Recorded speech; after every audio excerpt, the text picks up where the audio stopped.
Welcome to the fairy garden. This is a place where small wonders grow, where kindness leaves footprints, and where even the quietest moments matter.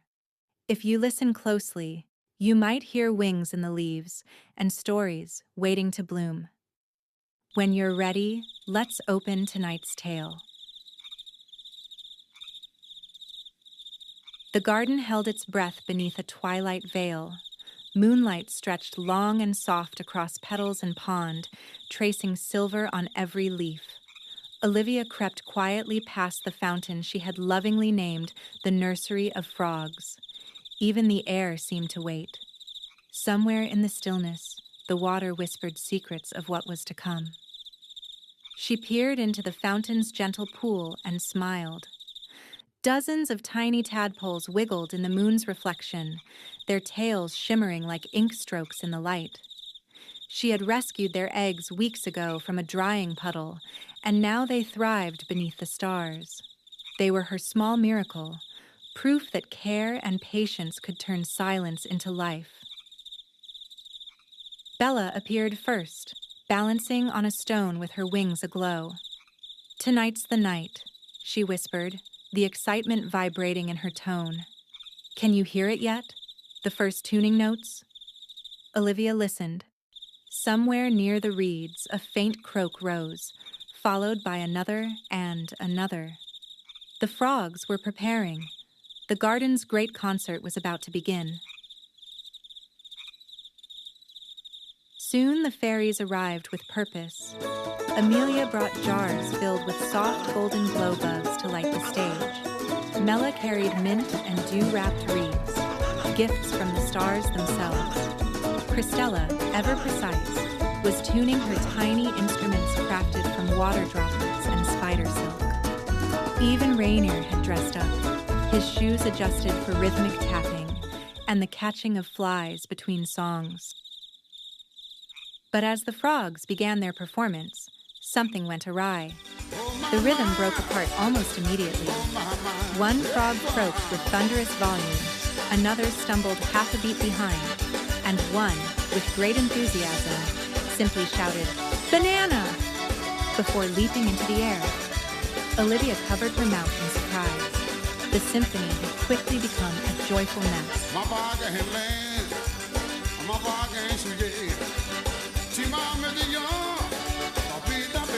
Bella sighed, hands on hips. "That's not quite how we practiced," she said, though her smile betrayed her amusement. "They're trying," said Mella gently. "They just need a little help to find the beat." The fairies exchanged looks. No blame, only determination. They understood that even the wildest music could find harmony if guided with patience. They passed around soft lily pad drums, light enough for the tadpoles to tap. Amelia released her glow bugs in a slow, steady rhythm, their flickers becoming a natural metronome. Christella raised her dewdrop baton and motioned the tempo. Mella sat near the edge, swaying gently, humming low notes of calm encouragement. Each fairy paired with a frog, offering nods and smiles instead of correction. Slowly, the chaos began to settle into something meaningful. The air thickened with sound, not noise, but layers of tone. The croaks began to merge, one rivet leading into another until they formed something surprisingly beautiful. The water rippled in rhythm, the glow bugs drifted in synchronized pulses, and even the reeds bent with approval. Olivia could feel it in her chest, the joy of creatures learning to play together, each different, each important. One frog sang high and pure, another croaked in deep, steady rhythm. A smaller frog added a hum that buzzed like a tiny cello. Olivia laughed softly. The whole fountain seemed alive with song. The garden itself felt like an orchestra, every leaf, every insect, every ripple joining in. She closed her eyes for a moment and simply listened, letting the night wrap her in sound. Then, as if guided by the moon itself, the music reached its peak. The frogs sang one long, harmonious note, holding it until the stars seemed to shimmer closer. And then silence, gentle and full, the kind of quiet that feels like a bow at the end of something special.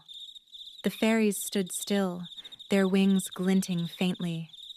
The frogs bowed, or perhaps they simply rested, but either way, the performance was complete. Applause erupted, soft and fluttery, as the fairies clapped their wings. They presented the frogs with tiny bouquets made from fern leaves and mushrooms. Even the shy tadpoles peeked up from the water, chirping softly. The ones who had missed beats or croaked off-key were embraced just the same. The celebration wasn't about perfection. It was about courage and connection. Perfection was never the goal, Bella said, her smile wide. It's harmony found in hearts working together. Olivia nodded. We didn't just make music tonight, she said softly. We made community. The frogs croaked once more as if in agreement, and Mella raised a hand toward the stars. Harmony, she added, isn't everyone singing the same note. It's everyone being heard. They lingered in the glow of their success. Some frogs splashed in playful puddles, others hummed in low contentment. The fairies joined them, laughing under the rising moon.